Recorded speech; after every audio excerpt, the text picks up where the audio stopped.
All right, so today we're doing something a little different. We're going to dive deep into, what some people call the magic of reading books. Hmm. And we have this amazing excerpt that really gets into the heart of it, Yeah. why reading is so important. Mm. And, we're in this digital age Right. where everything is so fast-paced. So, like, why does this even matter anymore? Hmm.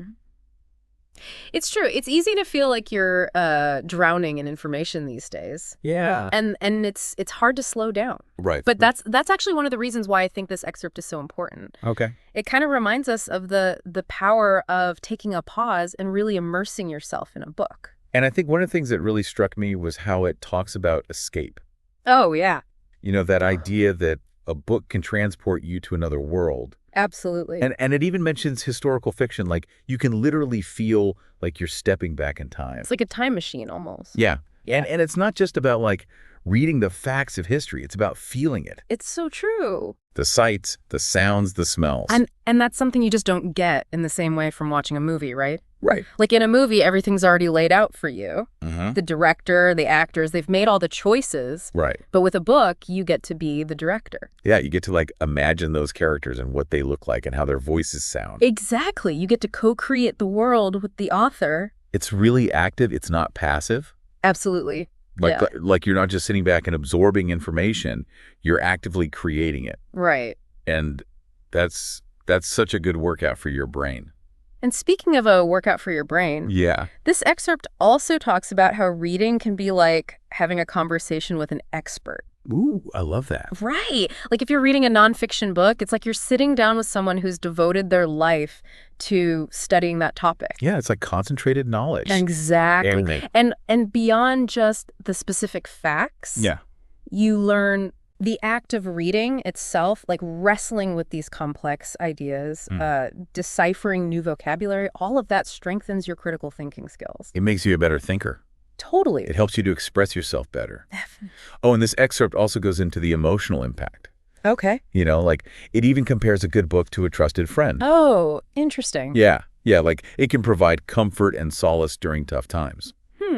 That makes sense. But it can also be challenging. Right. Absolutely. Like a good book can really make you question your assumptions, Yeah. your beliefs, your perspectives on the world. Right. And that's powerful. Right. Because it forces you to see things from different angles. Yeah. It can broaden your empathy. It's so true. I remember reading this novel a couple years ago, and it totally shifted my perspective on a social issue I thought I understood. Wow. And it was like, whoa, okay. Exactly. Right. And it was a really powerful experience. I think that's one of the the really beautiful things about books is that they can connect us Yeah. with people and experiences that we might never otherwise encounter. And it's so much easier these days, right? Because we have e-readers and audiobooks. Wow. The accessibility is amazing. You can literally carry an entire library in your pocket. Right.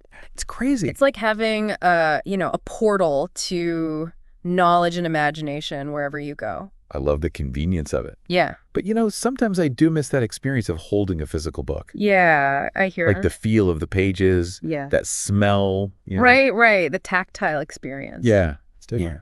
Yeah. You know what, though? I think that's actually a point that the excerpt touches on. Okay. Because for some people, that physical connection is a really important part of the whole experience. Yeah, like it's a sensory experience. Exactly. Yeah. But ultimately, whether it's pixels on a screen or ink on paper, it's still human creativity and imagination. Right. Like that's what a book represents. Yeah.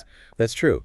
And in a world that's so fast-paced, and like you said, we're drowning in information, books offer us a chance to just slow down Yeah. and really focus on one thing. It's like a form of mindfulness almost, Yeah. where you're really present with the words and the ideas. And yet it's so personal, right? Like everyone who reads the same book is going to have a different experience. That's so true. I was like, it's this really intimate thing between you and the words on the page. And yet at the same time, it can be this incredibly connecting force. Right.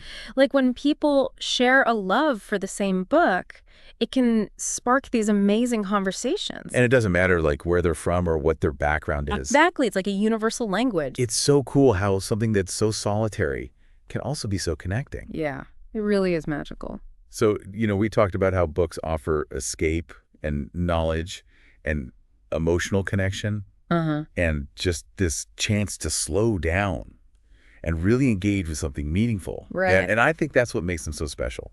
I totally agree. And it makes me wonder, thinking back on all the books that you've read, what's one book that you would recommend to someone who's maybe lost the joy of reading? Ooh, that's a good question. Something to think about. Right. Thanks for joining us on this deep dive into the magic of reading. We hope you found it insightful. And maybe even inspiring. Yeah. And hopefully you'll pick up a book soon and discover that magic for yourself. Yeah. Until next time, happy reading. Happy reading.